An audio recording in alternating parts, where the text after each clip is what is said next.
Good evening, everybody, and welcome. Uh, we have Dr. Josh on tonight from Digital Hammurabi for the second time, right? Yes, the 2nd time. Last time you were here, we were talking Old Testament law. And I, a little bit out of my purview, but I think I might have helped my own a little bit. I don't know. I tried. Oh, yeah, definitely. Oh, that was great. Yeah, it was one of my favorite streams, I think, especially because it was different, and it was something that was a reach for me. So be like me doing something scientific, that would be bad. I should totally do that with you next time. I'll pick a good Yes. So Josh, what are your thoughts on evolutionary processes? They're dope. Well, now that you've put me through this twice and I've had to learn stuff, maybe it's your turn. I mean, if you've ever watched Skylar's show where something happens to his feed and it just switches to just me up on the screen by myself, that's roughly what it would be like if you did something like that. It would just be me sitting there going. So I would provide you with sources prior to it, so at least you'd have some idea, like you did for me. There you go. All right. let's give it a go. So today we are talking about your book, which you sent me and I loved. So thank you. It is called "Did the Old Testament Endorse Slavery?" Now, couple of things. First of all, it read as kind of an academic paper almost. Was that purposeful? I almost thought that it might have been a mutation of maybe your thesis. I didn't know your thesis at the time. I've been told today that it was not. So, but it really did. I mean, I remember having to write papers for it felt very academic to me. I wanted to. So what it was actually was taking the scripts for all of the slavery videos and all of my notes for those slavery videos. And I mean, I had this huge binder, like an inch and a half binder, 2-inch binder or something. And I was like, I'm just going to make this a book. Who cares? Yeah. So I tried to make it accessible. I wanted it to definitely feel like a popular level book, but the big thing was that I wanted it to have tons and tons and tons and tons and tons of citations, like full quotes, so that people on YouTube seem to, and social media, don't believe me, which is fine. Like, that's great. Don't believe me. But they think that I hold some weird fringe position. What? I don't know what to tell you. It's not fringe. No. So yeah, that's why I wanted to have a bunch of quotes. Yeah, no, I see what you mean by, it was accessible, but just the way it was put out, you laid it out and you explained stuff beforehand. Like in this chapter, we're going to go over this. Yeah. I personally enjoy that more than something that was just completely mainstream. I don't know. As an aside, just because you asked, my dissertation, I'm publishing my dissertation as a popular level book right now. So it's called, the title is Praying in a Dead Language, or Learning to Pray in a Dead Language, Education and Invocation in the ancient, in Sumerian. That's something like that. That's our working title. Clearly it's not on the cover yet, but I actually have, first of all, everybody, if I'm looking down, I have a shit ton of notes. I'm sorry that I highlighted and wrote in your book. But yeah, that's what I do. I'm sorry. I feel like I marred it some way. No way. But I did have one of your last pages. You asked the question, how should we understand the biblical text and God of the Hebrew Bible in light of his endorsement of slavery in the Old Testament? And I was wondering if maybe that would be your next book, but that one sounds cool. No. I can. I actually, Skylar and I have been thinking about putting something together sort of as a maybe not a direct response, but a response in kind to Paul Copan's really popular book, Is God a Moral Monster?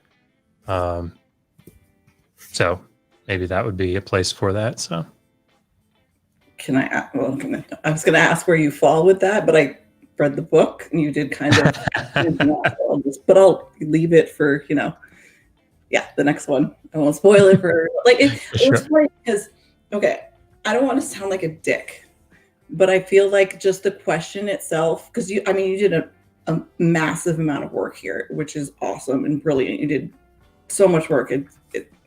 But I feel like the question itself, did the Old Testament endorse slavery, kind of answers itself, because by putting those laws in there and by actually having it, a major part of the society and making sure that's up front and this is how we do it, it seems like an endorsement in and of itself. And it's kind of a little bit of the way you concluded it, not completely, but for me, when I just, look at the title of the book, that's how I saw it. I think probably a good answer to this is to actually cite something that Joel Baden wrote today on Twitter, because he saw the title of this stream, and he wrote back something, I'm going to paraphrase, but it was something like, I wonder how long Josh has to go in these conversations before it comes out. Dr. Josh, did the old, yes. Okay, thank you. It's been great. Yeah, yes, it did. There's no question. And I think the implications, like you say in that quoting from that last page, the implications for that are where I think people maybe could think a little more about it, because the goal of the book is not to say, look at this horrible ancient culture, right? Any more than if, Megan and I are writing a book on the history of the Assyrians, and in no way are we going to say, oh, those wicked, terrible Assyrians, look at the moral atrocities, right? That's not the point. Certainly the things that the Assyrians did, some of the things that the Assyrians did, and the things that any ancient culture does, we would look at them today from our moral perspective and say, God, I'm glad we don't do that stuff. Yeah. But you brought up a lot in the book about, we look at it, we look back and we see their morals. It's different. It was a different time. Yeah. So you can't exactly judge it distinctly on what we do today, what our morals are today. I think where it becomes problematic is when you take a particular interpretive approach, a particular hermeneutic, and you say, okay, I'm gonna understand the Bible in this way, right? It's it's the inerrant, inspired word of God that is, what is it? The basic instructions before leaving Earth, Bible, right? Somebody said that recently to me. Hadn't heard that since I was a kid. But yeah, when you have that sort of approach, well, then that becomes very problematic, because then you end up in discussions like I seem to have and Skylar seems to have all the time, where I'm trying to say, somebody's telling me, well, let me tell you why the slavery in the Bible is actually okay. It's actually moral. Yeah. It's actually ethical. And it's like, whoa, buddy. Dark Matter says the main argument I've heard against biblical slavery deals with presentism, if I'm saying that right, which can't really apply to an eternal beyond time deity. Yeah, I mean, it's one of the. I'd say it's the main thing that, sort of is one of the things that Skylar picks up on. It sort of ties into that is, Skylar loves debating or talking about morality, and issues surrounding morality. And so what you end up having to do very often is say, well, God gave these commands. The slavery was more developed in the Hebrew Bible. It was much, much better than the rest of the ancient Near East. But that's the arguments you have to make. And then you say, so God was sort of bringing the people along, which is simply problematic. It's problematic for a number of reasons, but it ends up sounding an awful lot like moral relativism, right? I mean, at the time, this was moral because think of the way the culture was, or think of the way people were. And it's like, well, I mean, if you're the laws that they created for the slaves meant that they knew that some of the shit that they were doing was not exactly, correct. Yeah, sure. And the fact that they had to make these laws, period, that this shit was happening, Yeah, I mean, and I'm sure we'll talk about it, but I mean, the laws that are in the Hebrew Bible about slavery are very, very often set in place to curb abuse, right? It's to make sure that in many places that the master is not abusing his slave. And people hear me say that and go, "Oh, see, the Hebrew Bible is great." And wait a second, you see that in the wider ancient Near East too. It's the Hebrew Bible is not this like. There are aspects of it, particularly for Hebrew slaves, for Israelites, and the treatment of those slaves that are morally developed, I would say.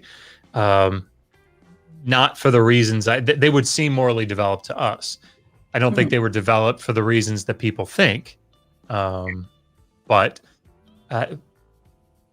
there are also things in the Hebrew Bible with regard to slavery that are worse by our standards. You had to turn a slave loose, a debt slave loose, after 6 years in the Hebrew Bible, but after 3 years in the laws of Hammurabi. So what's the rationale here? Yeah. Women slaves, whether or not they were considered chattel or debt slaves, did not get set free. They got raped for the rest of their life. Yeah, I mean, and I think when referencing Exodus 21 there, I mean, I think some of the things that people don't recognize about that passage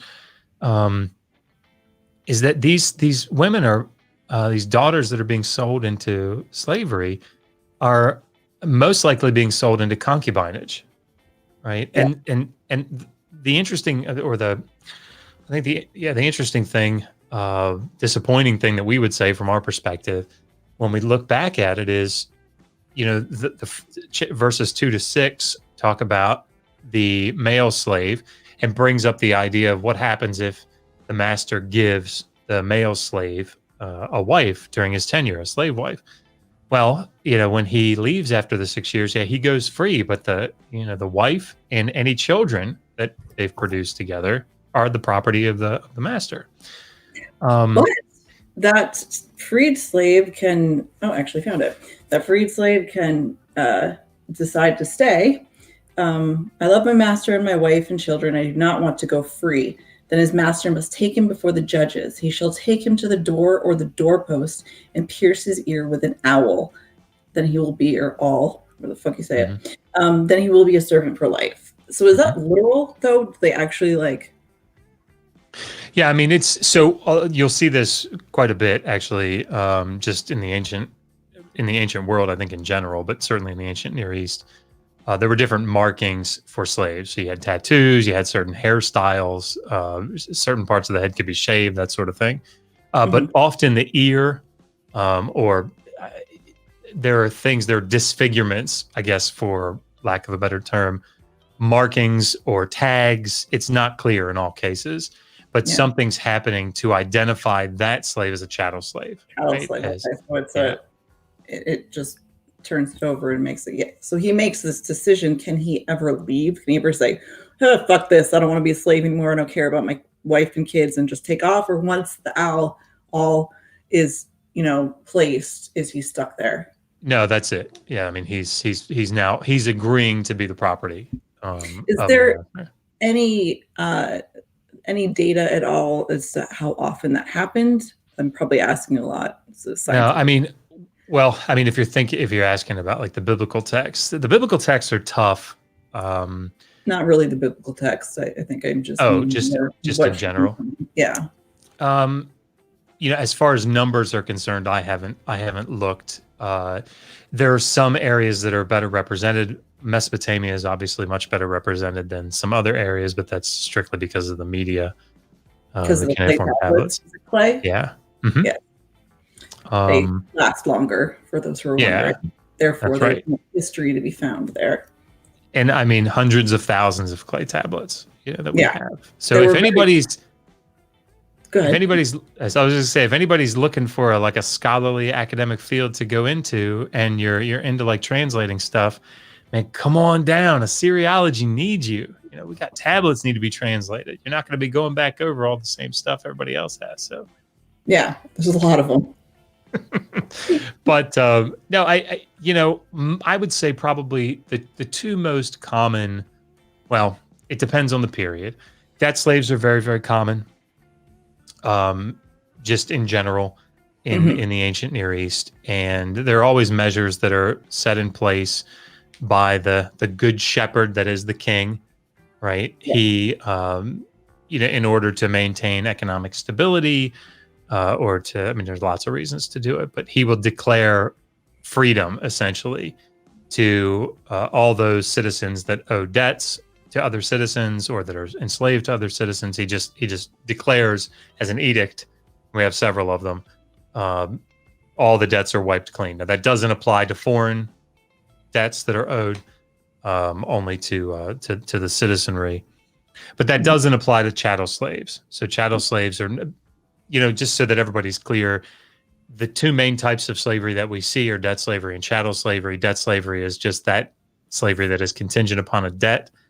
And so it's ostensibly, like indentured servitude from our... Yeah. So indentured servitude is contractual. So it's a type of debt slavery. And so, I mean, you really do see people negotiating, well, maybe not the negotiations themselves, but you see the contracts. So people will negotiate contracts for the sale of their daughter into slavery. For example,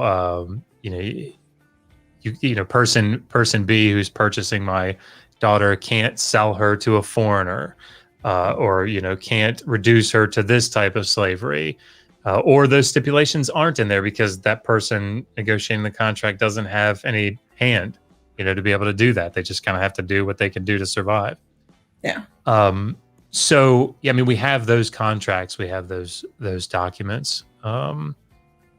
But people that are born into slavery are chattel slaves. It's not contingent upon a debt. They're just, and that's one of the reasons that when you look at, I'll slow my roll and stop talking, let you go. Yeah. But in Exodus 21, where you see this male slave, he's being used. The law is dealing with his use for procreative purposes, right? It's saying how is there any change in his status that needs to be addressed? No, he's a guy, and in that culture, a guy losing his virginity or being deflowered isn't really a thing, right? However, when you get to verses 7 through 11, and now you're talking about a female slave who's going to be used for procreative purposes or for concubinage, well, now some protections have to be set in place for her. Which is exactly what you see in the text. The text is saying, look, you can't just, use her and then lose her, right? You can't use her and then, right now you're just a simple slave. Because she needs to be elevated to the status of either wife or concubine. That's right. Her status changes. And that's to protect her. That's to protect the family. It's interesting, though, when you think about what happens if the master says, I'm not going to provide for her anymore. He needs to allow her to be redeemed. But that's not really a great thing, because she's going back to, like her family. Now, what's happening is the debt is still freed, right? The debt's been paid, which is good. But now, and I mean, that makes economic sense, because what the father has done is essentially spent that capital, I guess, that he would have been able to get, for his daughter. He spent that, and so he gets his daughter back without being able to spend it again. But yeah, that's what's going on in those verses. It's not. So, but she's ruined, right? When she's brought back to her family, because she has been with. Yeah, she's been deflowered. I mean, and that's, this is the same sort of thing that we see in, that very famous passage over in Deuteronomy 21, where, during wartime, if an Israelite man goes, into battle and sees this beautiful woman that he wants to have for a wife, that law is set in place to protect that woman. Right now, I say that sort of with my tongue firmly set in my cheek, because we look at that and go, protect. That's like saying, if you are going to kidnap a woman and hold her against her will for the rest of her life, you have to marry her. And you've got to give her a period of time to mourn the loss of her family. You got to make sure you do that. We would look at that and go, yeah, that's not so great. No, pre-thought. Of course, there's no question that this is a different time. That doesn't make it right in any way. And I think trying to make this argument that, well, times were brutal, so things. I mean, that's true. That's true, and I don't think that we should be going back and judging them necessarily in the same way that we would judge that behavior today. But what we shouldn't do is try to whitewash that and say, well, now, I mean, I've heard people argue that actually the Israelites were doing something that woman would be so excited to come and be, his wife, because she hated that culture that she was a part of, and she just wanted to get away. She wasn't mourning them. She was weeping for joy. Well, no, that's not what's going on. But I mean, I get the rationale of trying to, if you hold a particular, have a particular hermeneutic, then you have to kind of make that follow through. I get it, but it's unnecessary. So I was just about to bring this up, and Dark Matter asked what type of slavery is imposed on war captives. So you have these slaves that are brought into Israel because they're prisoners of war. You can call them POWs in the book a few times. Now, my question is, first of all, the Israelites have this need to bring peace upon the people they are fighting. So they offer them, either you surrender to us or we just fuck you up entirely and take everything, which what they do, they will kill all of the males and take the women and children. So those end up being chattels. Yep. There you go. Yeah, and that's exactly right. So, and this is not just in ancient Israel. This is, just in the Near East. War captives or chattel slaves, right? That's what they are.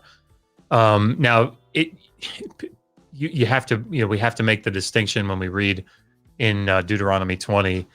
There are two different groups of people that are being discussed there. You have those that accept that offer of peace that you were just describing. Those people are corvée labor, right? So when you look at, for example, what Solomon very famously was supposed to have done, and probably did, at least some of it. He conscripts, he gets corvée labor from Israelites. You see it in the text, and that's what the text is describing. That these people in the outer nations, not the big seven that are going to be wiped out. Inside of the land of Israel. Those people in those outer nations that are afar off, if they accept peace, they open up their gates, whatever, then it's good. They become vassals, essentially. And when the king says, hey, I want to make this big building over here, I got this project, the men got to come. And, so that type of corvée labor is what's being described. So that's one group. That's the best case scenario. And so none of those people, I don't think we would consider those people to be in any way slaves proper, right? It's not like they're coming into the house and working for you.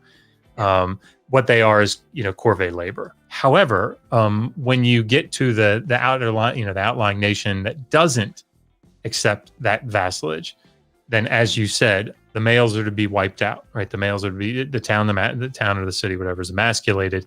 The women and children are taken as plunder.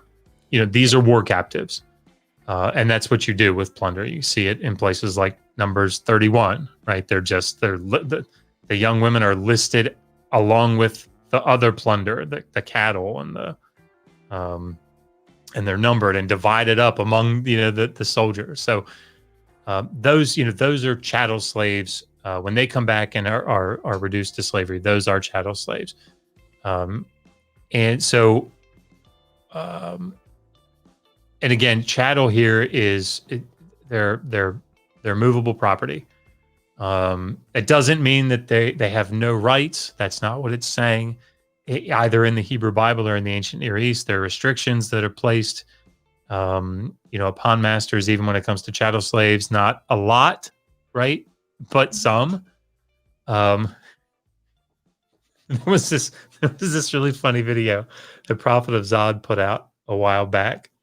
I don't remember all of it, but it was talking about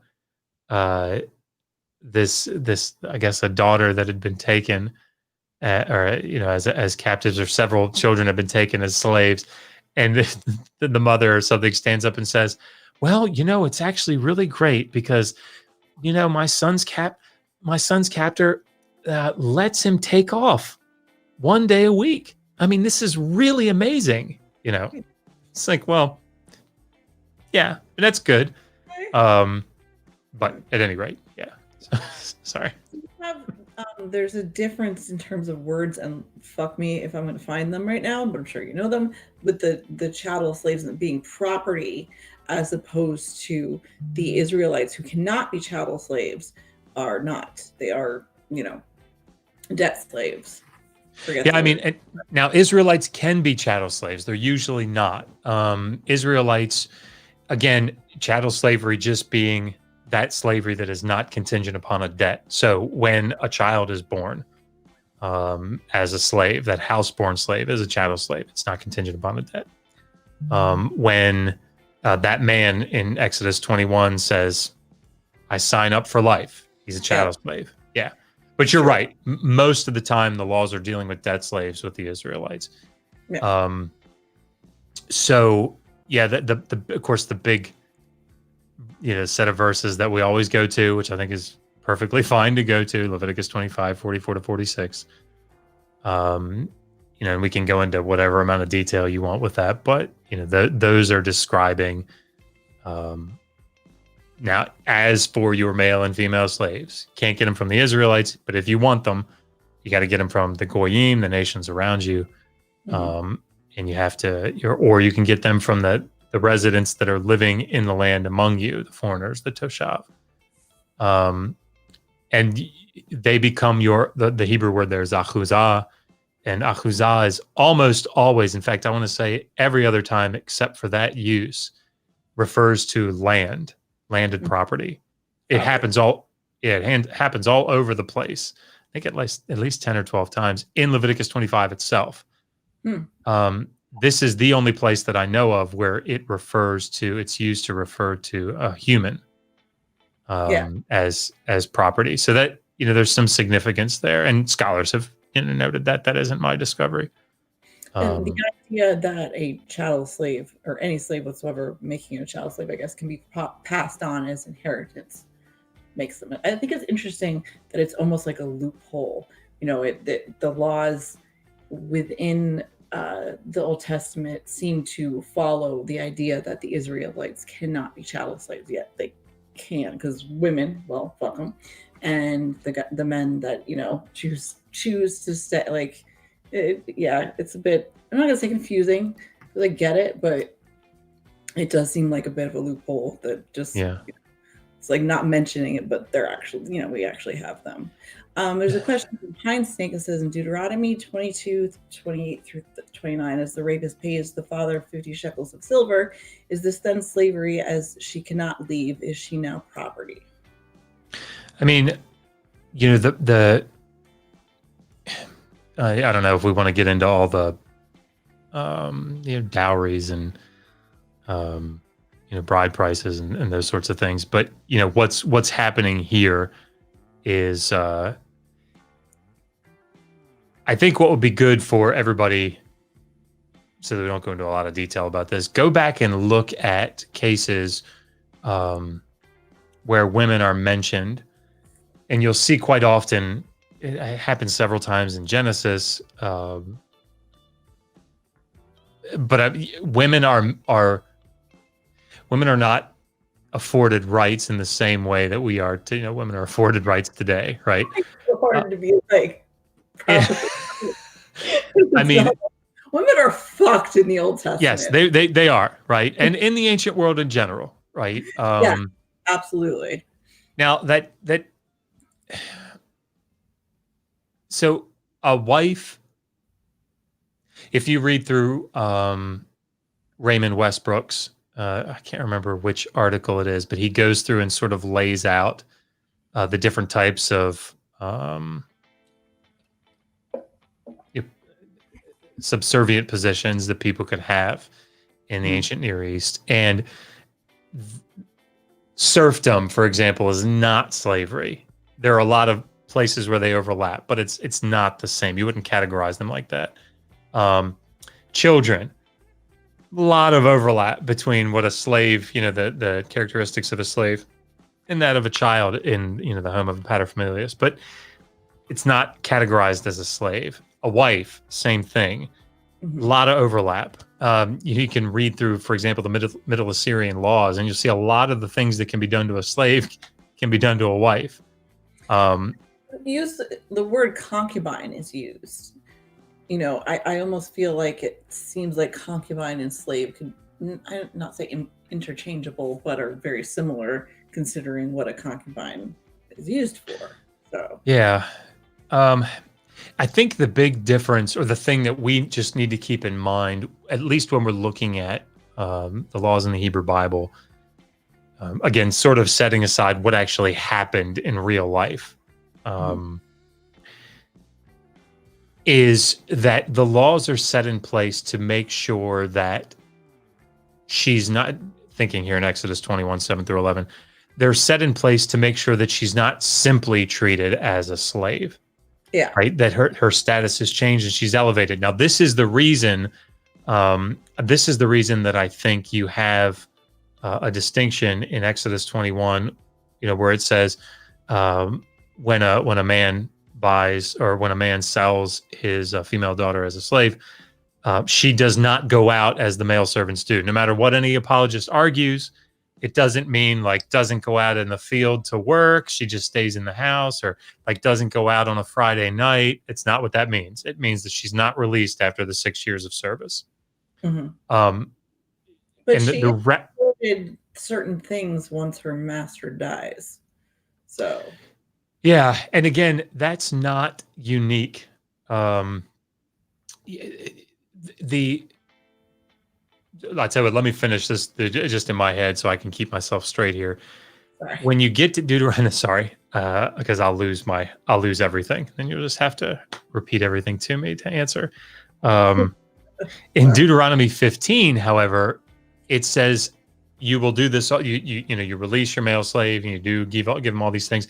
You will also do this for your female slave. And people have looked at that and kind of come to two different conclusions. One is that there's a genuine development here between Exodus 21 and Deuteronomy 15. That's entirely possible. Maybe something is, changed, because we do see the difference in the law.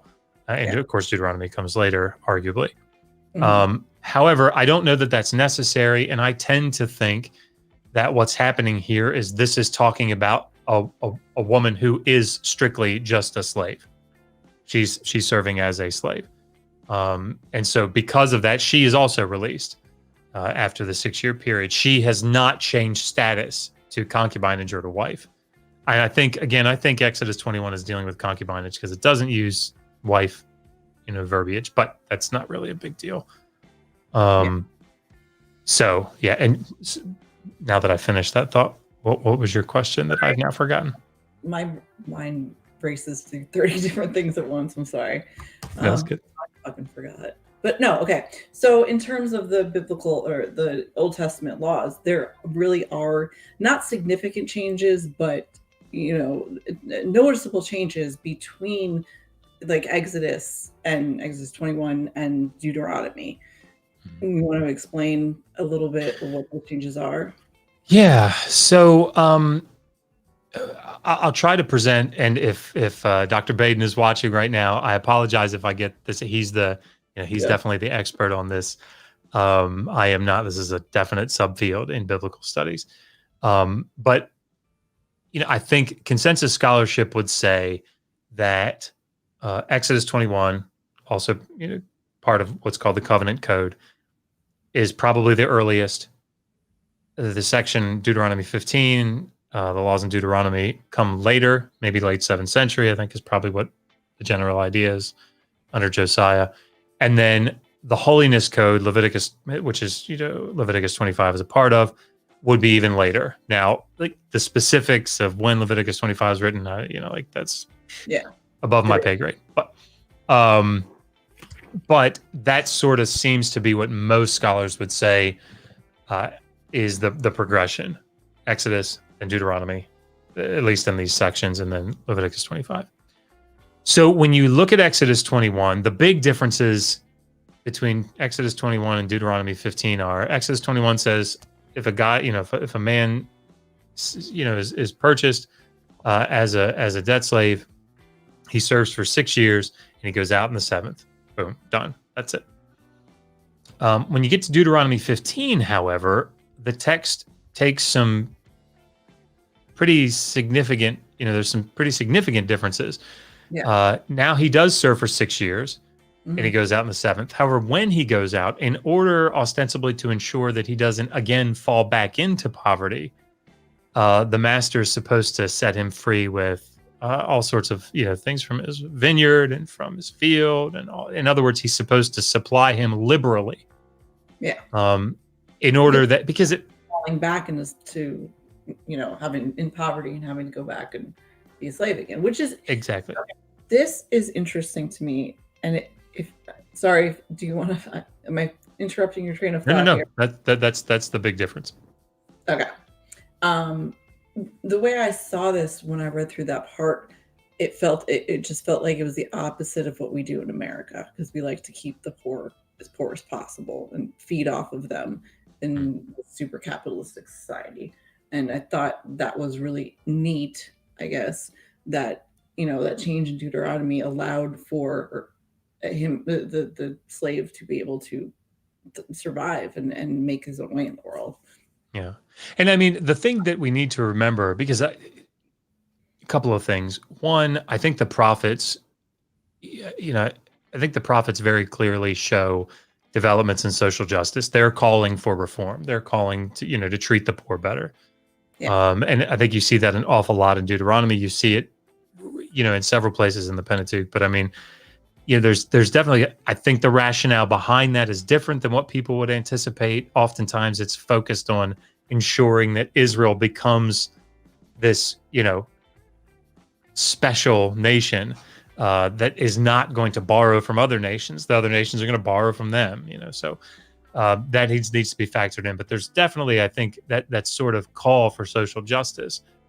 But the one thing that I think is very important about a passage like Deuteronomy 15 is to recognize that it's supernaturally, that the text assumes supernatural intervention in order for that system to work.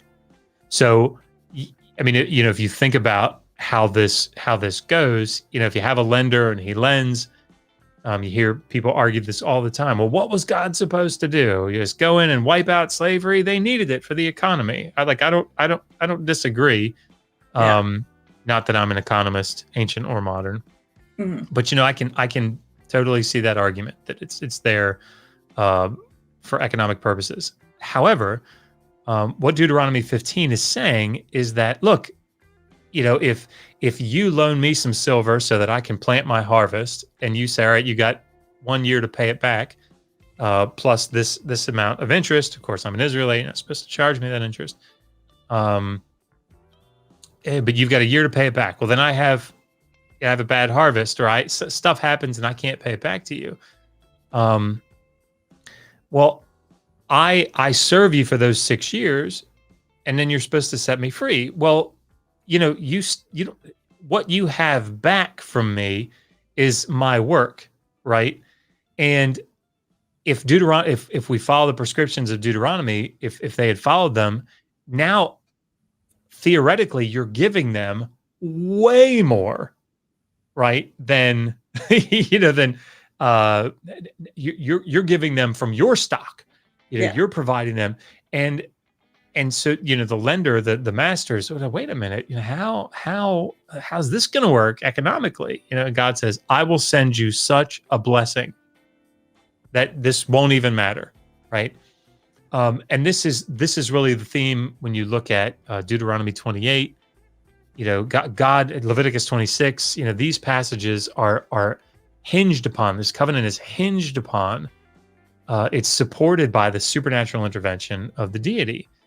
And so I think that we need to make sure that we factor that in and recognize that God is calling them to do things that would be economically not advantageous to them. Yeah. And to have that faith that God is going to provide. They're supposed to let the whole land lie fallow every 7th year, right? Yeah. Yeah. And that supernatural, they're supposed to have faith that God is going to provide even more than if they planted. Yeah. Sounds interesting. I didn't think of it that way. Not something you put in your book, but okay. So in terms of the law and everything, I think we've covered a chunk of it, good chunk of it, so it's understandable. Because I wanted to move on to the arguments. Sure. Okay. Actually, first of all, let's talk about how this book came to be, because there's a reason you wrote it. Yes.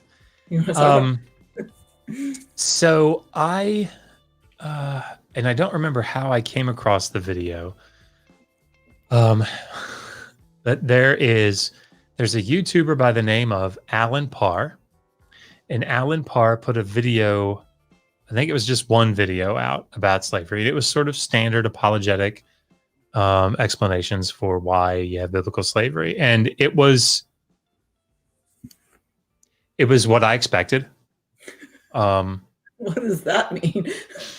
in the sense that it would mention some verses but not others, and it's sort of whitewashed as like that sounds like there's intent, and maybe there is, but I can't know that intent. But it just it painted it in such a light that it wasn't really, I think, painting a good picture. Okay. Or a realistic picture, I suppose. So then another YouTuber, Cosmic Skeptic, incredibly popular, really nice guy.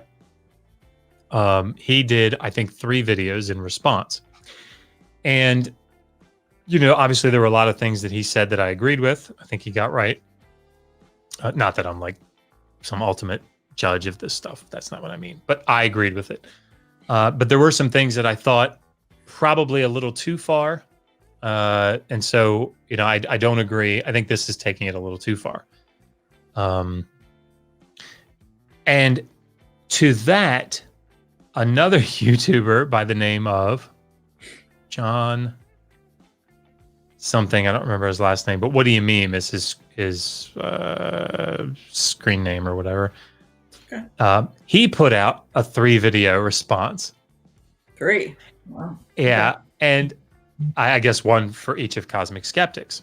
And I watched those and went, again, more developed, but still sort of the same standard apologetic responses.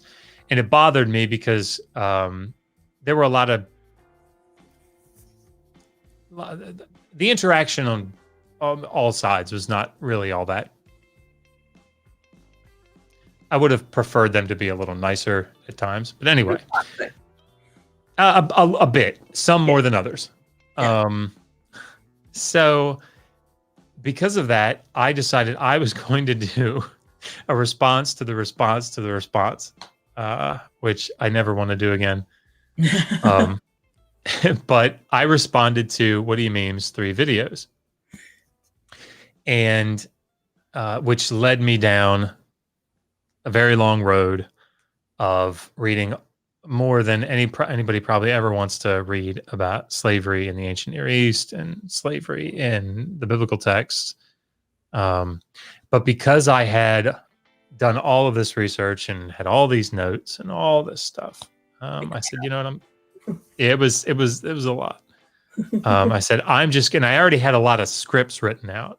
And I said, I told Megan, I said, I could probably just sort of rework this in a way that it would be a nice popular level book. That would be a nice resource because again, it was just chocked full of citations. Yeah. Here's what this scholar says, and this scholar says, and this scholar says, this scholar says. Because that's what we do at Digital Hammurabi. We bring the scholars to you. Yeah. So too. It's the worst part of writing anything, doing it. It just, sorry. Mm-hmm. Anyway. But that's where the book came from, and of course, it spawned all kinds of reactions that really, say, my Lord, yes.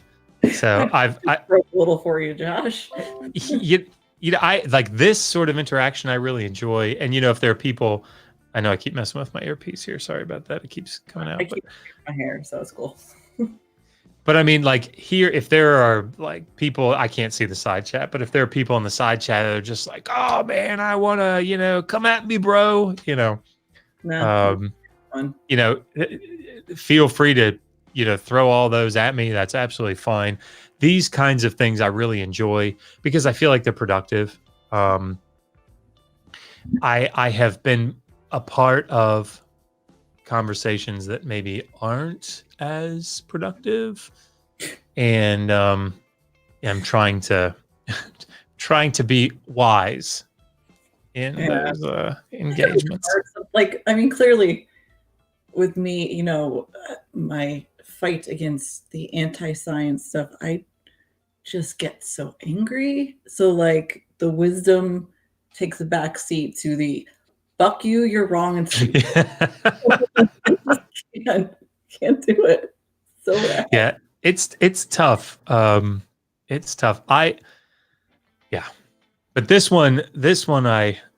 topic and like the dating of the book of Daniel, those two have really generated a lot of good conversations. I think a lot of good, but there are a lot of times when more heat has been generated than light, I would say. So I think like I don't know, I could be wrong, but in terms of having a discussion like this and saying, well, let's talk about what slavery is in the Old Testament, whether or not this is true, you could have a discussion and break stuff down. You fight with a climate change denier and they're just stuck in their position and whatever bullshit they've heard. So I'm mouthy. Yeah. So I don't blame you. Let's start with the first objection. Do verses like Leviticus, and I'll just skip the numbers, sorry, and Exodus demonstrate that foreigners were given the same rights as Israelites, were to be treated with love and kindness? How could God condone or endorse slavery and also give those commands? We must be misunderstanding passages on slavery like Leviticus 25. So what this is you went through all these arguments that seem to be happening over and over again. People that are bringing up the same things that they're picking and choosing from the Old Testament to say, well, this is why, slavery's in the Bible, but they weren't endorsing it.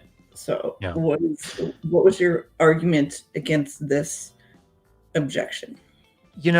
So the passage there in Leviticus that's often called up as Leviticus 19, 33, 34, where it talks about, loving the foreigner as yourself. Mm-hmm. And I would say this is jarring.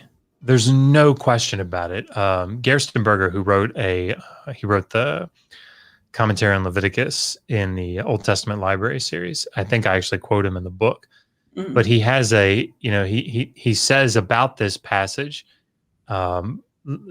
Leviticus 25, 44 to 46, where it talks about the foreigners. He says, essentially, we have these verses, and he cites Leviticus 19 and says we have these verses that talk about like love and care. How jarring it is to us, I'm paraphrasing, but like how jarring it is to then read, this passage in Leviticus 25 and to realize like, they didn't consider this mistreatment, right? They didn't consider this. And that's the key. I think that's probably the key to all of this. So we're placing our own ideals and our own morality on this statement, which is just false for that time. Yeah, I mean, if you read through the Proverbs, I think that if I were to poll people right now, hey, what do you think about taking your child and in order to discipline them, beating them with a wooden rod? What are your thoughts on that? You might get some people, um, hopefully fewer than not, but right. that would say, yeah, I think that's a great idea. But I think most people would say wooden rod, beat a kid. Nah, come on. Yeah. You read through the Proverbs and it says essentially, do you love your kid? Beat him. There's I can't remember which proverb it is, but it has a sort of ambiguous translation. When you look at it in English, it'll say, if you beat your child, he will not die, right? You beat your son, he will not die. And when you read it in English, it comes across like, don't worry, it's not like a lethal weapon. He's not going to die. Yeah, unless you hit him across the head. Right, unless you do that. But what the text is actually arguably saying, and I haven't done research, people can certainly refer to Michael Fox's book on the Proverbs. But arguably what it's saying is, if you beat him, then he will not die. In other words, if you beat him, he's going to learn discipline and learn to live, not to do these bad things. And because of that, he won't fall into these things and die. And so it's actually the opposite, maybe of what we would think. And so I think, if we were to look back and then say, well, look, there's this law here that says treat your children well. Certainly you can't beat them with a wooden rod. Yeah. Right. Well, they didn't consider disciplining your child with a wooden rod to be abuse. Right. Yeah, that's one of the ethnicities for children that are chattel slaves, that are born into slavery, that you cannot spoil them in any way. You have to start pretty much right off the bat beating them, and it mentions it and says this is how you discipline your child slaves in order to keep them in line, and that is the way it is. And like you said, it's a different idea of morality. So to them, this is them helping. This is what they think will keep them alive, but we see it differently.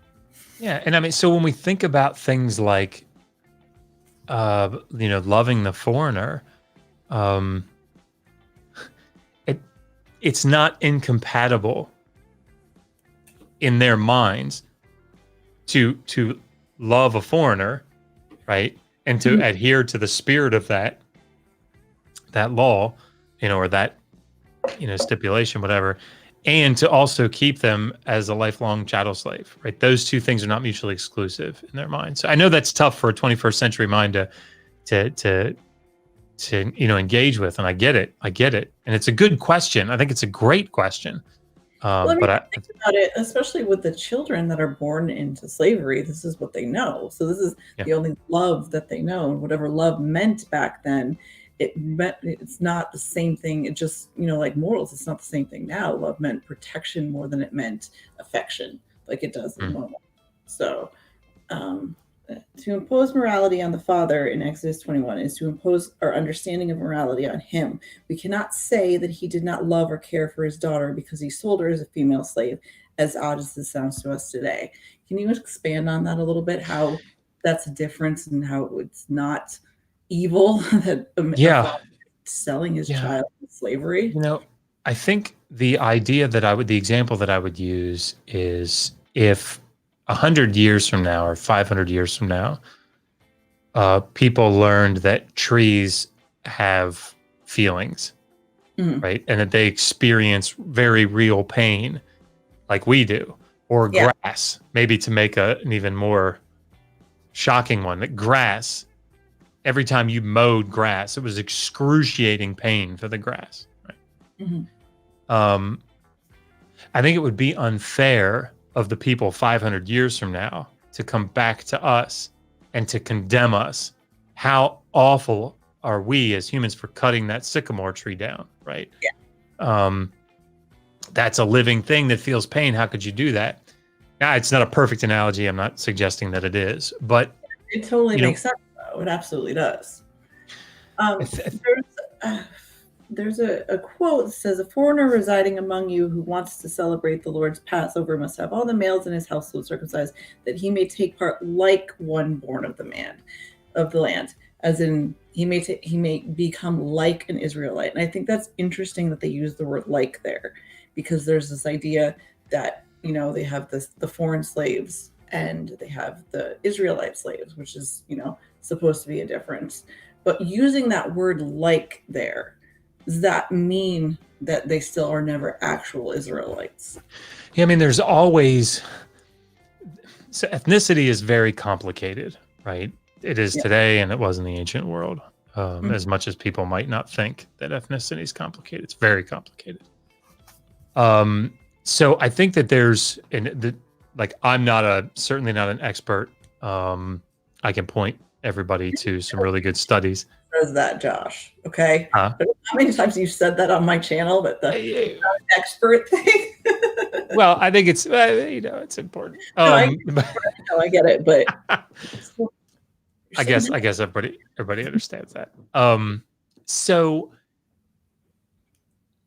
understanding things like what is a foreigner, what do the different types, there are different words for foreigners. There's the ger, there's the nochri, there's the toshav. Sometimes they form a hendiadys. It gets very complicated. There's 5 types: the foreigner, the temporary resident, the purchased slave, the client, or the hired worker. So those are the 5 different types of foreigners.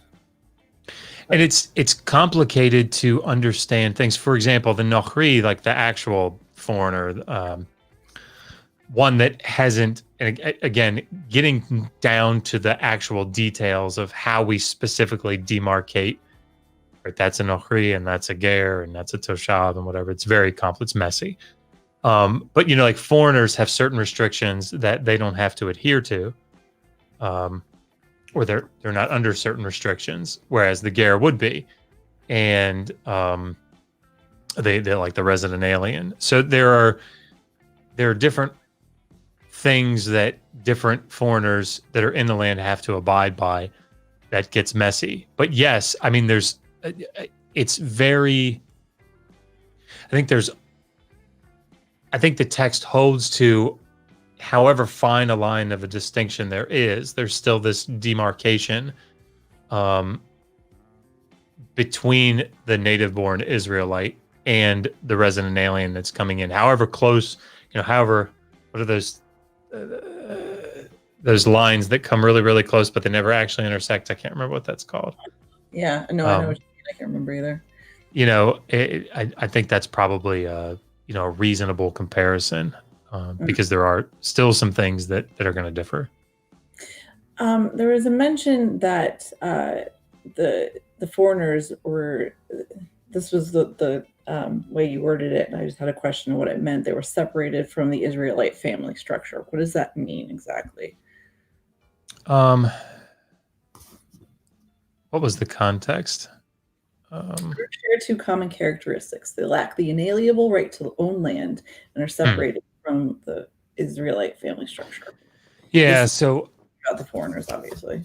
Yes, I mean, I'm sure there are a lot of things that we could talk about with that, but Israelites are allotted land. Not all of them. There are certain, like the tribe of Levi they got a certain thing going on, but Israelites are allotted land, and so when you have foreigners coming in, there's always going to be this, distinction, because a foreigner can't own property, right? They can rent it out. They can become very wealthy, which is what we see in Leviticus 25:47 and following.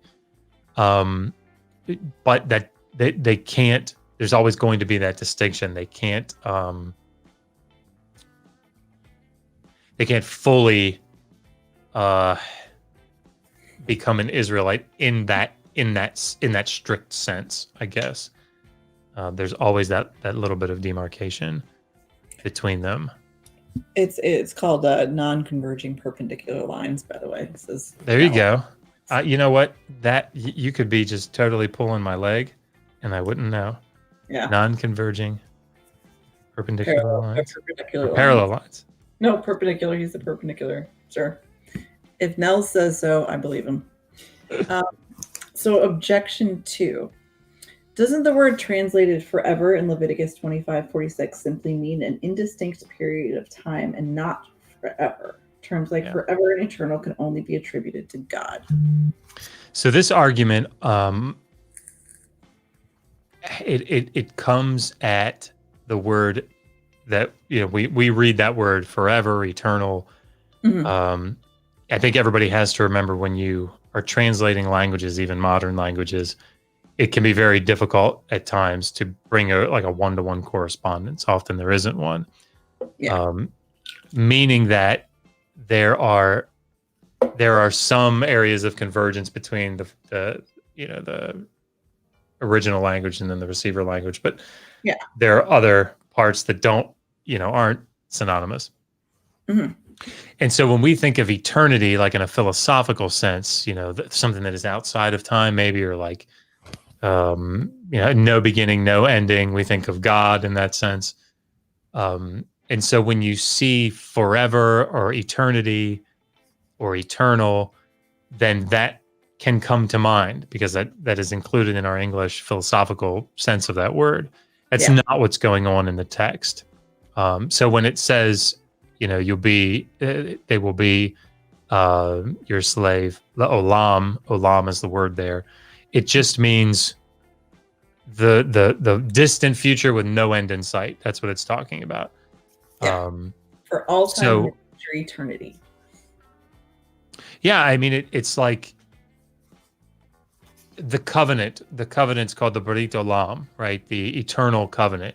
It's like there is no end in sight for that covenant. Now, people then make the argument, now, wait a minute, hold on. The old covenant does end, right? But that's reading an extra meaning into the text that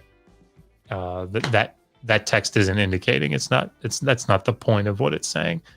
But I think it's just coming at it from using a more philosophical meaning in English for the English word eternal, or forever, that isn't in the text. No, I was actually thinking about this today. In terms of eternity, it's supposed to be encompassing all time, but I get that the olam means from one point forward. That's right. Into eternity. So it is a somewhat distinction, but you're right. When translating words from, especially in ancient language, it's iffy. There could be multiple meanings to a word. It could mean something different, in terms societally even. So I get that there is that distinction there, but I understand your argument. It makes sense that it does mean just for, the time, the rest of the time that he has, as opposed to eternity in terms of God.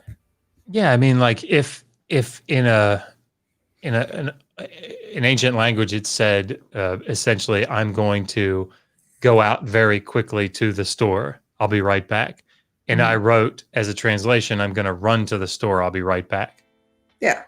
Well, that makes sense to us in English, right? Because we understand in that context. If you understand what it's, if you knew that original language and you read that and you read my translation, I'm going to run to the store, I'll be right back. Okay, that means like go real quick. It doesn't mean lace up my shoes. Yeah. Okay, I'm running to the store, right? However, it would be like, did you like that? Can't believe I did it a second time. But if you were to then say, well, Josh, I mean, it's clear that person went on foot to the store. So, we would have to assume that they got dirt on their shoes, and when they came back into the house, they dragged that dirt into it. So we can conclude from that. I get where you're coming from. That's not what that means, and I have to say that a lot. I get where you're coming from. I get it. Can't really do that, and here's why. Yeah, I get that.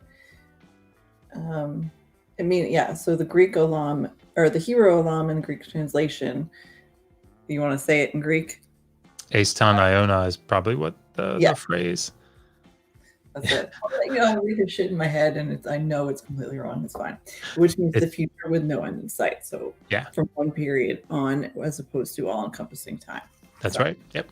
And I think that's my favorite argument, to be honest with you, only because probably it's a math thing, but I did like that one.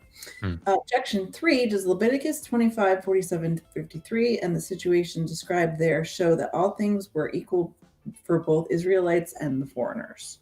So, the passage, just to sort of lay out very, very quickly, Leviticus 25, just because it's so contentious. Okay.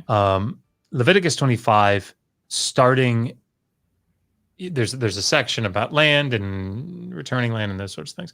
But then it begins to deal with what happens if a fellow Israelite begins his descent into poverty. And I brought a bunch of resources next to me because this is what I like to do. If you're interested in the book of Leviticus, this series, the Anchor Bible commentary series, is just, all of them are gold, I think. This one, it's a 3-part. It's very thick. This is just chapters 23 to 27, right? So, but Jacob Milgram, if you want to understand Leviticus 25, this is a great place to start. Did you say a great place to start? Yeah, there's a lot. There's a lot that you can get into. I mean, probably the best place to start would be this book, Did the Old Testament Endorse Slavery? Because of the bibliography. But no, I'm just kidding. But I enjoyed it. It is a very detailed bibliography, by the way. There are a lot of pages to it. It's fear that drives me, right? Did I miss something? I know, right? That is the worst. That is the worst. That's how it works. Right. The passage makes it clear that not all foreigners in the land of Israel were destitute or had to become slaves to the Israelites. Yeah. So part of yeah, that's right. That's what's going on here. So it's, the passage is developing what happens if a fellow Israelite starts to fall into poverty. And there are certain things that fellow Israelites are supposed to do: give him money, but ultimately, if he gets, nothing else works, and he actually has to sell himself to you as a slave. The text is very clear. You cannot take him. You can't keep him as a slave. No longer can you treat a fellow Israelite like an eved. Exodus 21, treat him like an eved. Deuteronomy 15, treat him like an eved. It's all fine. Leviticus 25, shit's over, right? Can't do it anymore. Right. So then it talks about what to do. What to do instead. You treat him like a hired worker. You keep him until the Jubilee, which is the 50th year, right? And you set him free, and everybody goes back, and everybody's all happy. Can I say something? Yeah, sure. You kept mentioning the Jubilee. Okay, I had no fucking idea what it was. Page 174, you finally told me. I literally yelled at the book. I was like, it's about... I had no fucking clue what the Jubilee was. That is a really good point. I did not think about that. The only problem I had with the book is I had no fucking idea what the Jubilee was. And you kept mentioning it. And then 174, I was like, because you said every 50th year, the year of the Jubilee, property and people will be returned and all debts of Israelites will be forgiven. That's what it was. So. Damn it, Josh. Sorry. No, it's good. I know so little of the Bible, and I'm assuming people who read this actually know it, so it's fine. See, you should go onto Amazon and write a review and say 2 stars. So, look at this mess. Right. Didn't tell me what the Jubilee was until almost the end of the book. So do not buy.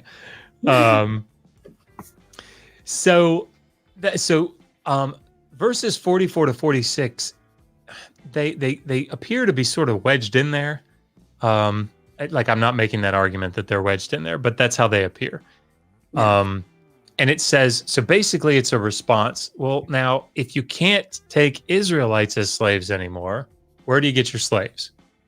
It says, as for your male and female slaves, you may get them from the nations around you, those that are sojourning, blah, blah, blah, blah, blah. That's where you get your slaves. Then in verse 47, it says, it's like the laws do. They pick up what's the next possible situation that we could deal with, right? And it says, now what happened? We've talked about what happens if an Israelite falls into slavery with another Israelite. What about if he becomes a slave to a foreigner that's dwelling in the land? Now, what do you do? That's what the passage is dealing with. Now, that's so fucking complicated, though. It is complicated. The reason for the confusion, I think, is that it uses in verses, I think in verse 45 is where it first shows up. It uses this word toshav, which is like a tenant farmer, a foreign tenant farmer. And then in 47, it uses toshav again. And it's like, okay, wait a minute. It must be connecting these two. So this slave that's being taken for life is the slave in 47 and following. And that's not what's happening. It's saying you have these tenant farmers, people that are in the land, they're, renting out a field or whatever from an Israelite. They can make money, right? I mean, that's why they're doing it, right? Yeah. I mean, they're trying to eke out an existence, but they can make profit just like anybody could. Yeah. And so if they become so wealthy that they can lend money to an Israelite and an Israelite can't pay it back and they become a debt slave, what do we do? Right? That's what the text is dealing with. So I understand the confusion that people have. It's very understandable, but that's what the text is dealing with. It is very convoluted in a way. It doesn't seem to follow us. For me, at least, it didn't seem to follow a straight path in terms of. But like I said, it's very complicated. So that is the third objection. Well done. Objection 4. The position of slave was highly honored in the Old Testament. Many people were referred to as slave, including Moses, David, and the suffering servant in Isaiah. Certainly, you're not arguing that Moses or David were chattel slaves, as they were foreigners, right? Is that why? No. So one of the things that we see, I'm trying to think of a good parallel. I call my wife, and sometimes she calls me baby. If I were to call my wife baby, there are some aspects of overlap, right? With the word baby, there's a reason that we use it. Yeah. But not all aspects of overlap, right? Those two things aren't. What I say to, can you go change the baby, and baby, I love you. Those meanings don't completely carry over both ways, right? Word thing again. Yeah, that's right. It's language. Either God or the Lord of the area or whatever, right? Right. So what ends up happening when you read through texts from the ancient Near East, oftentimes lower level kings will write to the Pharaoh and say, your servant, your slave, right? Whatever, I'm writing to you as your slave. And the reason that they're using that term, it's not to say that they're owned by somebody and that they're, their property or any of that stuff. What it's saying is I'm in a position of subservience to you in this respect. Yeah. So, when God says Moses, my servant, right? He's not saying everything doesn't transfer over just because the word Eved is used there. Yeah. As everybody always says, context is king, right? You have to look at the context of what's being spoken of. That's why there's this whole debate about should we say slave? Should we translate it servant? It's not a very profitable discussion to me. I don't think that's that's not the best way to go about this, to tackle this. What I think is more beneficial is to say, okay, the word Eved is used here in these types of contexts. In these contexts, how should we translate it? Yeah. And take it on that case-by-case basis. And then if you see patterns developing, then, okay, when it's in this context, maybe it's better to say servant, like the servant of the Lord. Yeah. Right? That's why they do that. Or a servant of the king. It's the same Right. idea. Exactly. I feel like this was the kind of easiest argument because it was like, you're not hearing it right. This is how it's actually meant. Like, yeah, that was, that was kind of a slam dunk there. Objection number 5. If slaves were considered property, then they would have no rights and their situation would have no benefit to them. Slavery and rights are mutually exclusive. Yeah. So like this coffee cup, which by the way is really dope. We had it made recently. Oh, I love it. Hi, Megan. I definitely will. But this coffee mug is mine. It's my property. Yes. And we have this idea when it comes to the word property that I can do whatever I want with this. I can smash it if I want to. I can put it up on the mantle and not use it ever. I can put hot coffee in, put cold milk in, put whatever I want. It's my property. I can do what I want. Yeah. So I don't worry about things like, is it tired? Does it not want to be used today? Like, I don't think about those things. Okay. Mm-hmm. The word property here has a lot of those meanings in it, right? For example, the chattel slaves are owned by their masters, right? They are alienable, so they could be bought and sold. They could be transferred, right? That's part of how this worked. Yeah, or inherited. Or inherited. That's right. However, that doesn't mean that they had no rights. And I know that's a weird thing for us to think about because, again, when we think of property, we don't associate rights with property. But and this is not just in ancient Israel. This is in the ancient Near East in general. Yeah. There were restrictions that masters had. So, when you look at these laws, for example, and it's debated whether Exodus 21:20-21 is talking about a debt slave or a chattel slave. Let's just assume for a second that it applies to all slaves. It's debatable, whatever. In that case, the slave is expected to be beaten, right? I think that's seen very clearly in Proverbs. Yeah. And again, this is what consensus scholarship would argue, that it's expected that the master is going to discipline his slave with a wooden rod.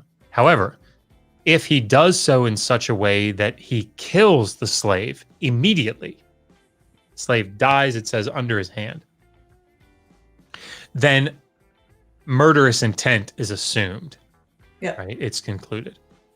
Especially and the point of the head, because that's right. Obviously, it was attempted. That's exactly right. So the idea here is that that's a protection for the slave. And this is one of the things that, and I told Cosmic Skeptic this personally. We did a stream together, and he said, "No, I agree. I've changed my mind on that," which I thought was really big. I really like him. Anyway, but it's not this.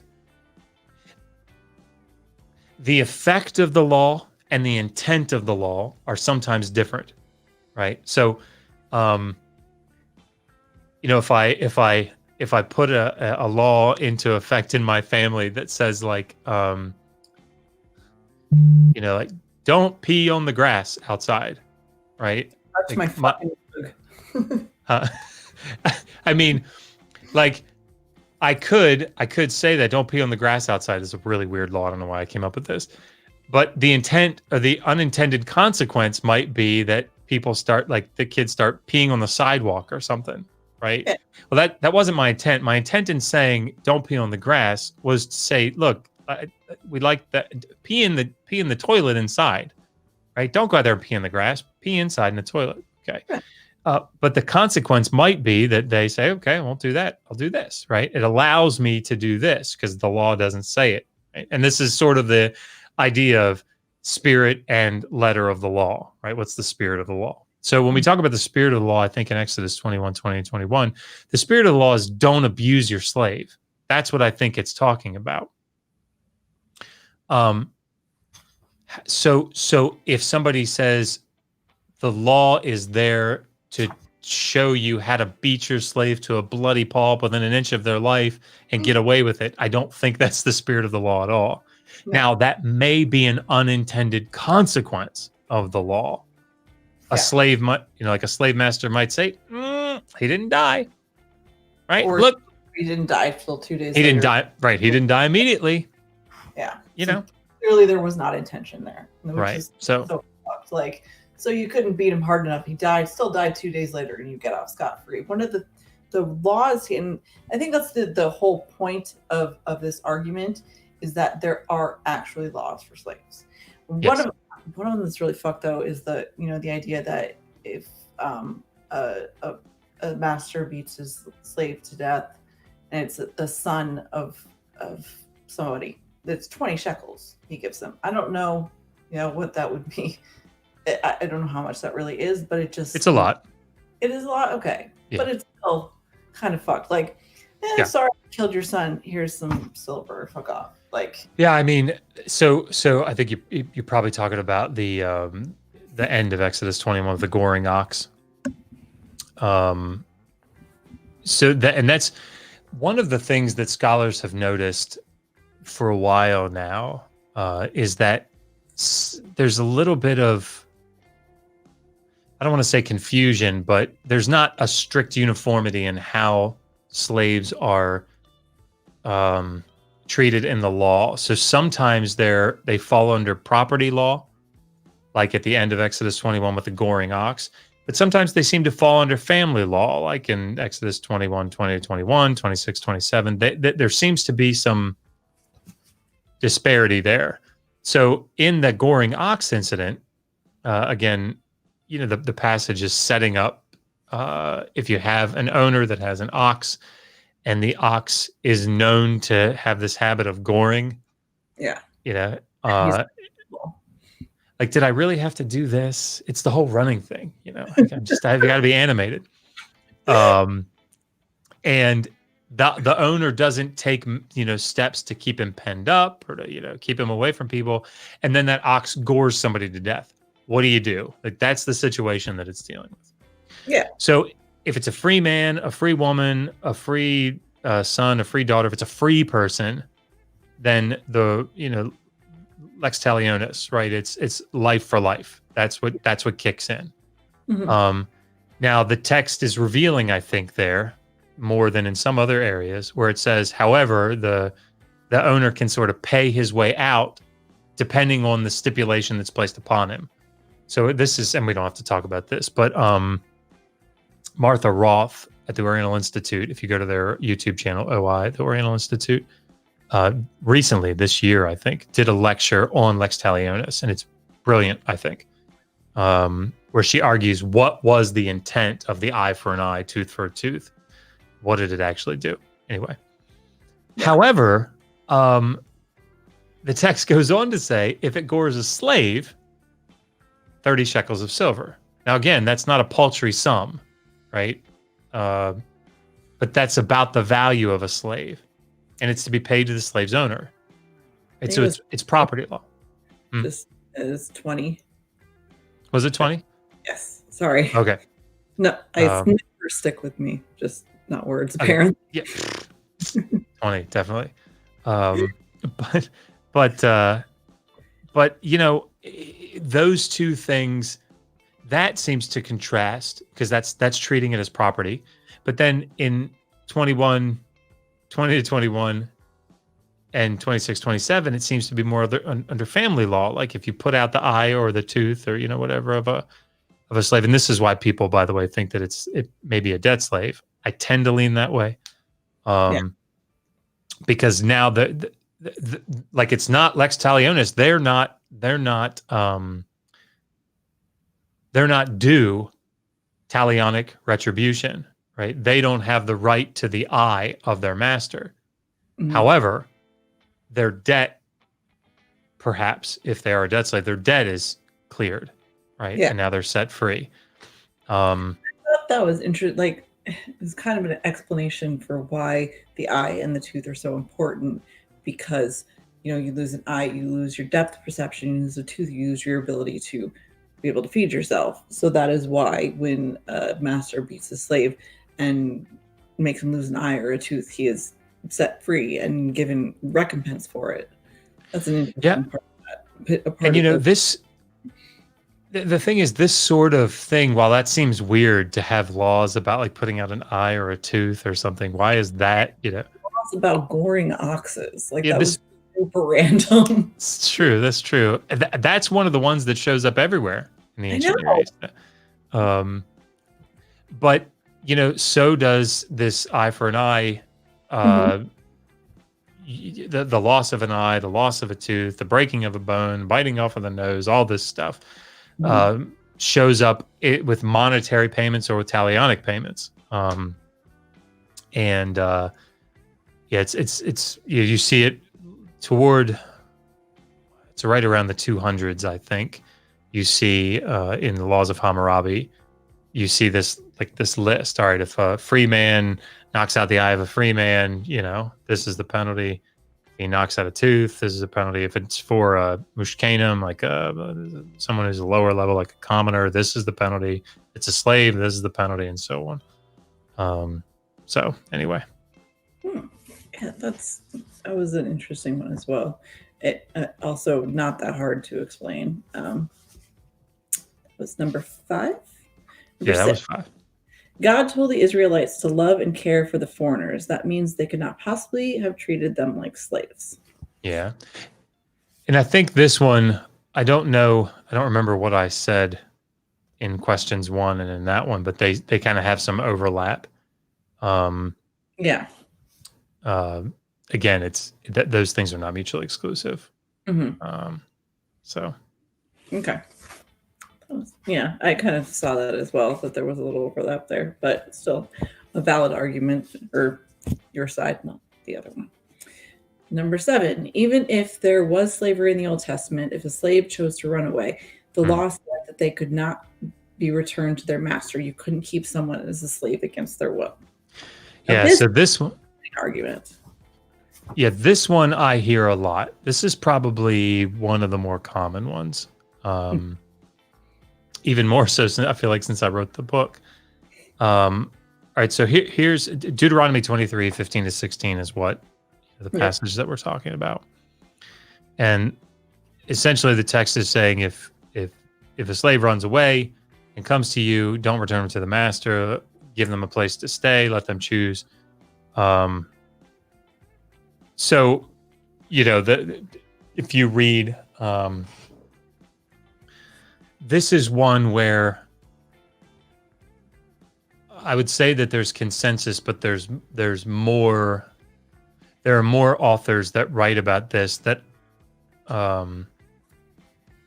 seem to allow for the possibility that it's not what I'm getting ready to say strictly. They what I'm thinking of, Tikva Frymer-Kinski, who wrote the section in Westbrook's Law in the Ancient Near East, writes about this. If this, I'm paraphrasing, but if this meant that any slave that would run away would not be returned, this would undermine the entire system. Except it's not any slave. Right. It's not. And so you can I've got the citations there that you can go and do your own research into it in the audience, people listening. But essentially the scholars noticed, I think pretty early on, that this is talking about a foreign slave that runs away from a foreign land that's surrounding Israel and comes into Israel. Now, if you think about the context of the book of Deuteronomy, and we don't have to go into all of this, but Deuteronomy is set up sort of as in a lot of ways, like a vassal treaty. So the Esarhaddon succession treaty there are a lot of comparisons that are made to that. And because of that, sort of one of the things that you see, there's supposed to be this separation between, the nations that are around and Israel. And so how far is this the same situation with the slaves? Like, it has to be farther out from the, the surrounding areas of Israel, or is it anybody from a foreign land? Yeah, I think it's anybody. So they're probably not thinking here of, the text probably isn't dealing with Canaan proper, like the people inside of the land that they're coming in to conquer, because they're assuming those people are going to be, wiped out. Yeah. So, where was I? Oh, right. So, the idea would be that, like you say, these nations around them, if a foreign slave escaped and came into Israel, the way that they would send that slave back would be through an extradition treaty. You'd have some sort of a treaty with that surrounding nation. And again, this is not my argument. You guys can read Raymond Westbrook. Trying to remember where he made the argument. It's in the book, but and of course not just him, but that's one place you can go. And some of the things that sort of tipped off scholars to this is it talks about you're to give him a place to live wherever he wants to live, and the rationale here is this: or an Israelite, like let's say I'm an Israelite from the tribe of Judah, right, and I escape from my slave and I go to the next door neighbor or something. You're not going to, and you're the next door neighbor, you're not going to say, choose a place to live, right? Because you're going to say, all right, go back to your allotted land that you, as part of your tribe, part of your clan, Mm-hmm. And so, what it seems to be is this is again making, setting a restriction for the nation of Israel that you're not to have these extradition style treaties with the surrounding nations. If the foreign slave escapes to you, you treat him well. Do not return to a foreign master. That's right. That was good. That was all the arguments. Awesome. Do you feel like that you kind of, okay. So then let's answer the question of the book. Did the Old Testament, because I think it's really interesting the way you put this, although like I said, it was kind of a foregone conclusion for, a little bit. I don't want to be a dick about it because you did so much work, but it's in the Old Testament. There are laws about it. So, maybe there is an endorsement. Can you give us your conclusion in your own words? Yeah, sure. So, yes, right. It endorses, and I very carefully didn't use the word condone because I think condone carries with it, at least in many of the common usages, this idea of it knows that it's immoral, but it allows it. And I don't think that's what the text does. Mm-hmm. I think the text isn't treating it as a moral issue any more than it treats loaning at interest, as a moral issue. I don't think that that's a moral thing. I think that you're not going to do that to your fellow Israelites because you want your fellow Israelites to be this robust. You want to give to them so that everybody's got and everybody's doing really well. And then it's the shining star of the nations that, everybody's doing well. You don't have poor people among you. That's the goal. We don't want poor people. We want everybody doing really well so that the other nations look at it and go, damn, we borrow from them anyway. Yeah. So yes, absolutely. I don't think there's any question, as far as consensus scholarship is concerned, that it endorses slavery. Now, the thing that I try to bring across at the end of the book is sort of a balance. And that's sort of what I'm going for throughout the entirety of the book is as much as I can, some balance. Yeah.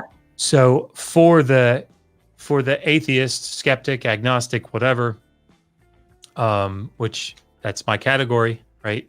I would say, we don't have to carry these arguments further than we can. I don't know if that sentence made any sense. Yeah. In other words, we don't want to make arguments like, look, it says you could beat him to a bloody pulp, and that's what it's trying to do. And the Bible's, trying to put forth all this wickedness. No, I don't think that's what it's doing. As far as its intent is concerned. But you don't need that, right? Let it say what it says, and that's sufficient. Believe me, it's sufficient.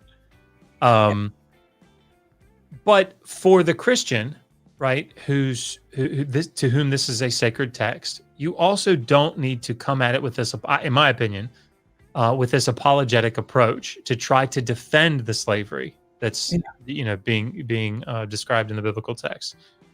And the reason that I say that is because I don't think that it's required that the God of the Old Testament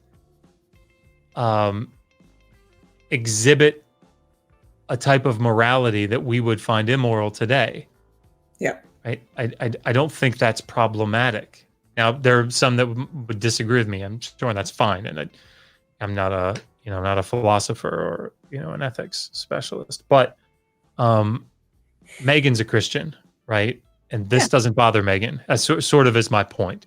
It doesn't bother her. And she recognizes that the Bible is an ancient Near Eastern text, right? And she recognizes that Genesis 1 is not like scientific history, right? That's not what it's doing. It's a myth. So I think neither side, we don't need to bash more than necessary. You definitely don't need to come in here and try to defend this. Just let it be what it is. I think that's one of the great things about the book and your argument is that it's not a hard punch. You're not going through the entire book and saying, like I said, there was no conclusion until the end. You didn't say whether or not it endorsed slavery until the very end. There was no over and over again, this is how it is. You laid out the information very well, very understandably, and then you drew your conclusion and explained it very well. One of my favorite things that you wrote, in the end, it is clear that slavery was not only condoned in the Hebrew Bible, but the legal stipulations in place demonstrate that its authors endorsed this practice, which is exactly where I started at, because I said, well, having these laws and having them in the books themselves is an endorsement. So, that was one of my favorite parts of the book itself. So like you said, with Megan, one can be a Christian, for example, in spite of the endorsement of slavery in the Old Testament, which is true. You don't have to agree with everything. If that's your faith, then that's your faith. And as you said, Megan understands that this is a book. These are books that were written, thousands of years ago, and things have changed. Things are different. So, I mean, I think just to sort of take it out of something that might, take it into something that might be less controversial to everybody listening. I don't think that it would be required if I worshipped the Mesopotamian pantheon or the Sumerian pantheon. I don't think that it would be required that I have to somehow excuse the fact that Enlil drowned the world in the flood and is called, it is said by, I think by Enki, you've done this evil thing. Right. I don't think that would require me to somehow try to wrestle with, was he really evil? Is there a way that I can understand that Sumerian word or that Akkadian word differently? I can take a step back and say, let me say this. I think that if I were going to be a Christian again, and so that everybody knows I was a fundamentalist evangelical for 25 years, right? Mm-hmm. If I were going to be a Christian again, I would probably be a Christian that says these ancient texts are the product of a group of people, several different groups of people over time interacting with the divine. That doesn't mean that the texts have to be inerrant. That doesn't mean that God had to, have this level of inspiration. This is just when somebody had a relationship with their God, they felt moved, they put down these texts to try to express that relationship. What can we glean from that? That's the kind of Christian that I think that I would be. I'm not, but I mean, like that would make more sense to me.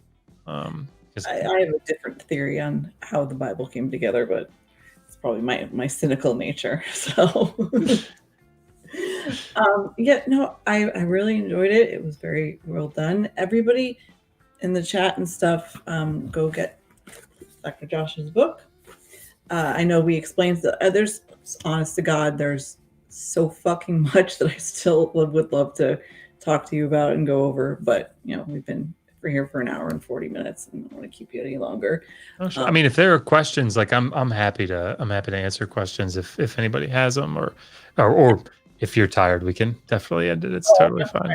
I hate keeping people super long because I feel rude about it. But yeah, no, there's so many different, aspects to it, because it's not perfectly laid out like this is it and that's the way it is. It's the idea of accepting the fact that not only was this a different time and they had different needs, and like I said earlier, having the need that love was about protection, not affection. So, I get it. I think I'm softer on it than I was before. Like I said, I don't know the Bible that well.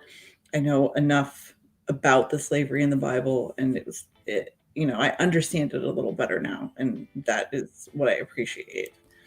Well, I appreciate that. I did an interview with on Seth Andrews' podcast, and really, really like Seth. And one of the things that we talked about was I think Numbers 5, really well-known passage about how to tell if your wife has been unfaithful to you. Oh, and I know what you're talking about. Yep. and for everybody that is listening that maybe that doesn't know, it's so a woman is suspected of having sex with another guy, and the husband has feelings of jealousy. Essentially, he doesn't know, he can't prove it. There aren't any witnesses. So what do you do in that situation? You could talk to her. Talk to her. No, you take her before the priest, and the priest has this water, and he scoops up some dust, some dirt from the floor of the tabernacle, puts it in there into this sort of concoction. And there's a ritual involved with, she says, I am, blameless before the Lord, and blah, blah, blah. It's actually kind of complicated. The text is complicated. Yeah. But then she drinks it and goes home. Now, if she has had sex, the text says that, and the Hebrew is not straightforward, but it seems what the text is saying is that her reproductive organs are kaput, right? Mm-hmm. She can't have kids anymore. And if much God, aborting or destroying the ability to produce. So this is right. This is what I was talking to Seth about, because like, if we're looking at this and we're saying, what is the intent of the text? And what is the outworking of the text? If we have this particular hermeneutical approach that a lot of people have that we're, I would say, fighting against, what's the logical outworking of that? Those are two different things. So does the text have abortion in mind? No, I don't think so. Okay. I don't think that's what it's talking about. However, that's only talking about the intent of the text. Now, if someone is actually of the mindset, has the particular interpretive framework that says this is an inspired, inerrant word of God, and people actually did this, and when this was this was actually carried out, well, now you're in a different realm, because then, I mean, the text is very clear. There's a seminal ejaculation, right? Seminal emission.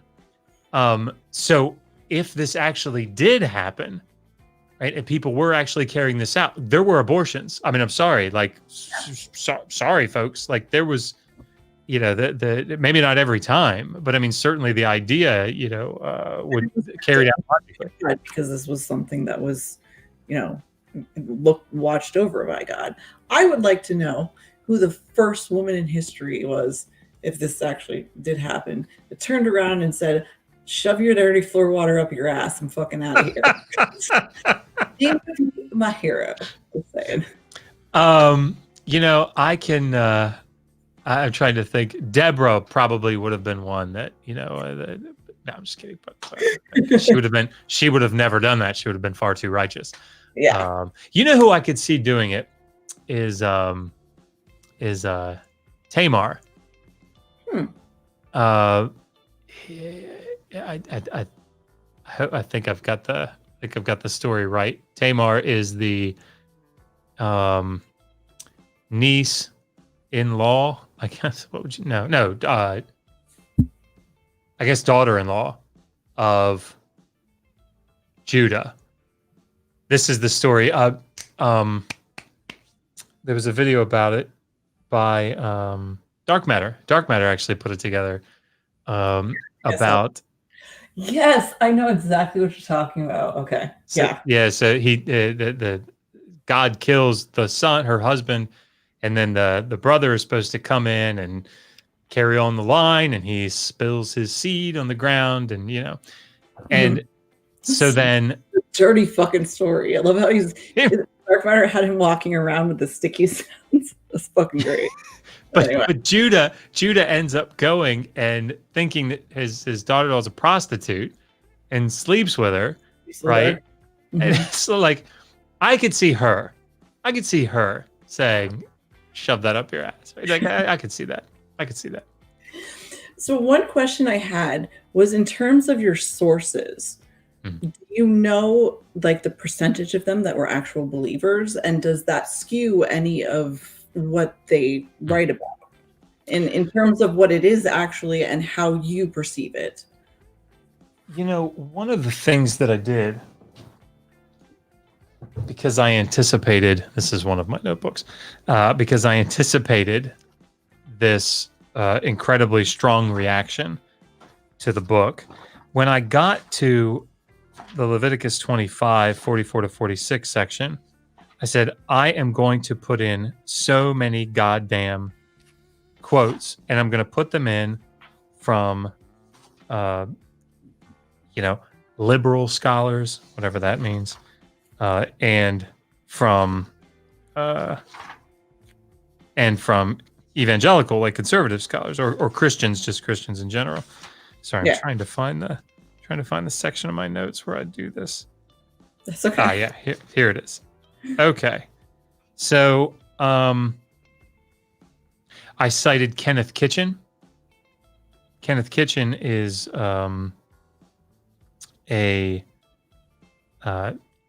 he's somebody that, like, argues for early dates. He argues in the book of Daniel.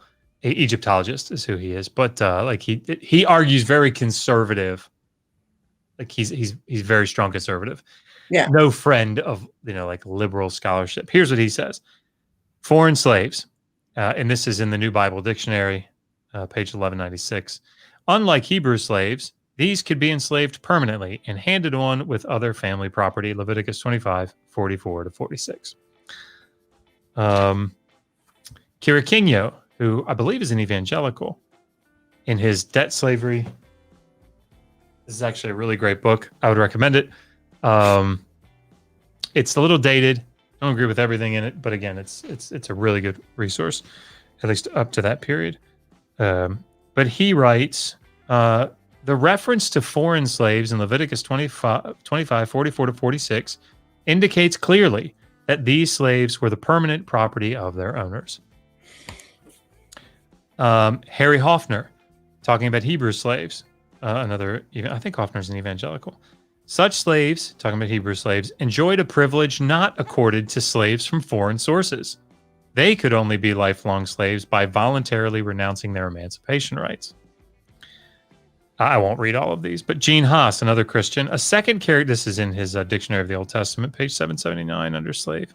A second characteristic of ancient Near Eastern slavery reflected in the Pentateuch is that a slave does not have the rights of a free person. He or she is, quote, the owner's property, Exodus 21:21. As such, slaves may be left to one's children as an inheritance, Leviticus 25:46. Let me find one more that I thought was good. This is Daisy Yulin Tsai, who has a book on human rights in Deuteronomy. An Israelite slave should never be treated as a property per se, but only as belonging to Yahweh. As a result, Leviticus 25:44 to 46a clarifies that if one wants to possess permanent slaves as their inherited property, that may be bequeathed to his children. He can acquire aliens or the sojourners among Israel. If an Israelite wants to obtain a permanent slave as an inheritable property for their children, he can only buy it from among the non-Israelites. Oh, okay. It's not the things that I try very hard to do this. The things that I write in these sort of popular materials, I'm not trying to take a new, unique stand. I'm trying to say consensus scholarship. Yeah. Here you go. This is what it says. So. That's good because, like, I mean, I don't know.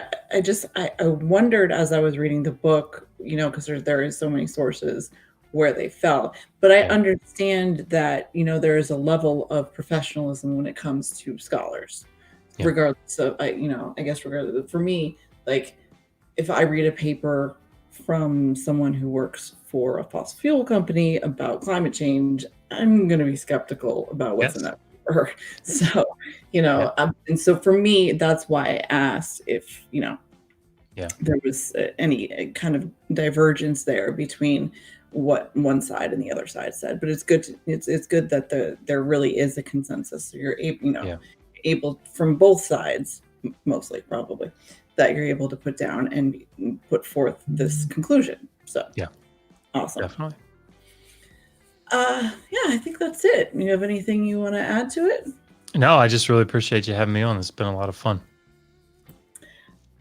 I love having you on, Josh. You should come on more often. But what I'm telling you, one of these days, it's going to be a science show. Although, no, Josh, I want to actually, and I know this is, you're going to say, like, this is not my area of expertise, but I would like to speak further about women in the Bible, if that's something you're interested in. Yeah, absolutely. Yeah. If you have sources that you would send to me. Absolutely, yeah. But yeah, no, I super appreciate it. You know how much I love you guys. So thank you for coming on. Do you have anything coming up you want to tell anybody about? That new book should be coming out soon. It's in the final stages of our editing, and then we're going to send it off to an actual proofreader this time, because I am not good at proofreading my own stuff. As we saw from the several different versions of the two books that we've put out already. Yeah, but it's hard. It's easier to proofread someone else's stuff, I think. No doubt. No doubt. Because you hear it in your head. So I can't wait for that. Do I get a signed copy of that one too? Yeah, absolutely. It should be. It's going to be a little. You know, it's my dissertation being published. So again, I'm trying to write it, but basically, it's about in the early second millennium BCE in Iraq. How did kids go to school? Like, how did scribes learn? What was their schooling like? Did they have a curriculum? What was the curriculum like? And then, while it seems like it's not connected, it definitely is. What was prayer like professional prayer? Yeah. And those two things connect in, I think, an interesting way. Education and invocation. So that's why the book is Education and Invocation in ancient Mesopotamia. So it should be fun. Yeah, I can't wait for that. Thank you, Josh, and thank you to everybody in the chat that came. I really appreciate it. Next week, we're talking to Chris Shelton about Operation Paperclip. So, well, that'll be fun. But this, I do. You're one of my favorite people to have on this channel. You're a good friend of mine. Thank you, Josh, so much. I really appreciate it, and I appreciate everybody coming. Remember to think critically. I did a wildfire video, climate change, if you're interested. But see you soon. Thanks, guys. Night.